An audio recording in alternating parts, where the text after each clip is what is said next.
Peggy 16.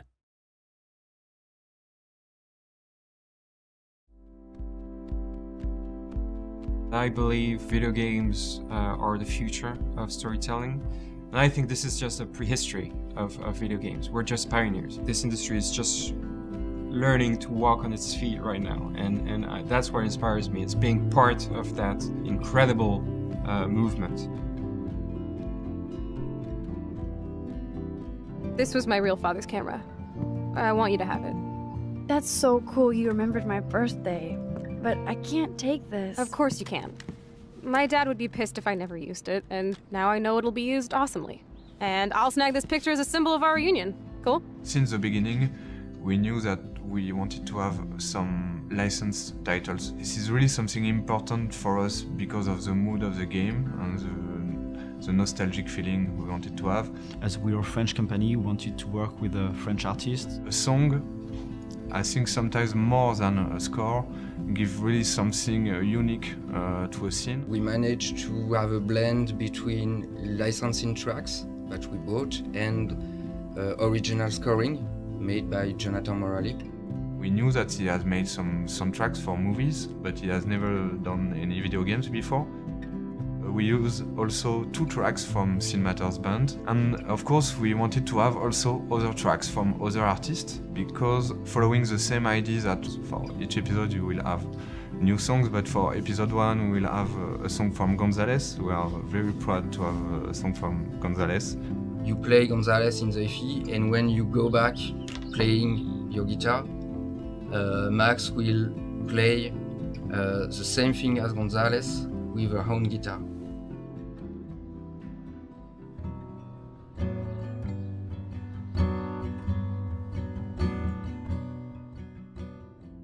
We have a song of Angus and Julia Stone, who are great artists also, and since the beginning of the game we have some Angus and Julia Stone music on a lot of scenes in the game. This is, their songs work very well with our game and with our mood.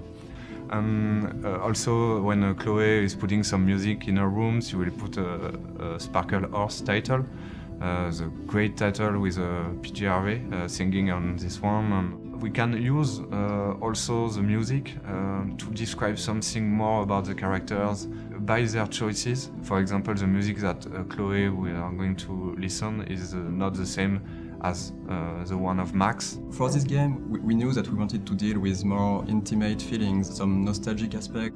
For us, Life is Strange is more like an indie movie sort of vibe, like compared to a blockbuster, it's more like a Sundance movie. So we thought that going for a realistic rendering wouldn't work this well for this project, because we really wanted to have this slow-paced and intimate feeling with the game, and we thought that having this hand-painting feeling would really allow the player, the viewer, to put some of their own imagination and on their own feelings to what they were looking for.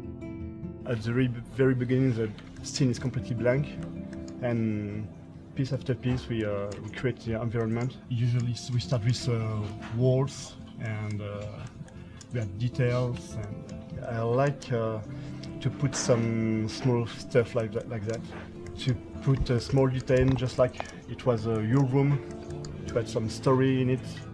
We started to brainstorm a bit to what kind of story, what kind of setting would be the best for this kind of experience.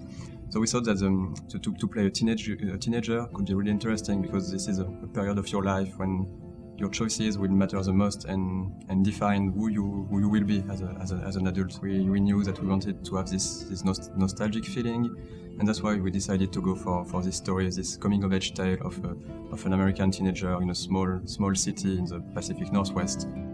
For everything in the game, we did a ton of photographs or getting references. We are looking on Google Street View and a lot of pictures to be really sure that we are right with the detail. It was very interesting to have this artistic style. The fact we use a realistic setting, it takes place nowadays in the US. So at first the team wanted to recreate something that looks exactly like the real world. For the characters, it's exactly the same. There are a lot of research, so our concept artists are doing a lot of sketch about some characters. We have all imagined those characters when we read the script. We imagine them our own way, so it's not always the same, but we try to be sure that the player will feel them the way we want them to feel those characters. When you're looking at an overly realistic picture, there is no room for imagination at all. You just see everything in a crude light. But when we have those soft colors and this hand-drawn feeling, you can put some of your own memories in what you're looking at, and that's really something we wanted to push and to develop for this game. We have those realistic lighting on top of this hand-drawn texture.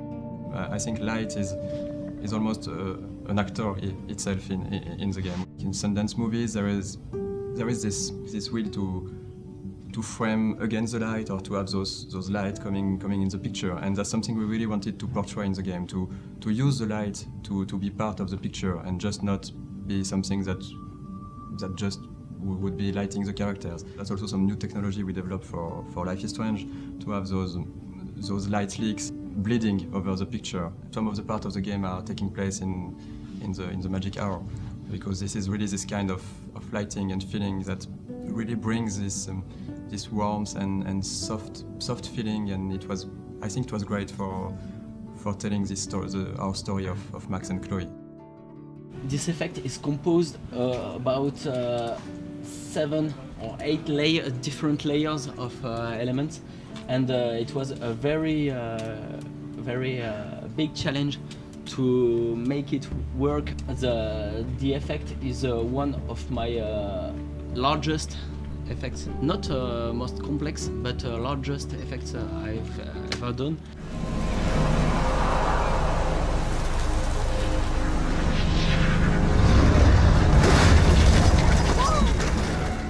The writer is based in the US. The script he creates is we're very proud of it. Yesterday, the audio director for the VO sessions said once again that he loved the script. She looks like a model. That was her plan. Our plan. Get the hell out of Bigfootville and into Los Angeles. What about your mom? What did Joyce think about all this? In a game with such a heavy narratively driven game, voice acting is really, really important, and we really wanted the voice actors to be American, and so we looked for a different studio, and we decided to went for a studio located in Los Angeles, working with American actors. We attend remotely the sessions in Hollywood, in Los Angeles. So we have a day that starts 10, and around 6 p.m. we have to start the second day of the day and attend the recording session until 3 a.m. I say we have some really, really talented voice actors with the game. We're really happy with them. The actress playing Chloe her name is Ashley Birch, and she's quite famous in the video game industry because she's making a lot of videos calling Watcha playing Hatch. Hey Hash. We're really happy at what she brings and all the actors brings to the characters. When we record the session, they give something more to the characters.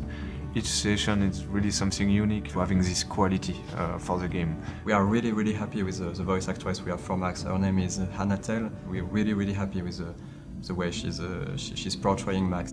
What's great is that everyone's enjoying this game right now. It's very different from what you're used to see. I smile when I play the game, when I discover some hidden stuff I hadn't seen.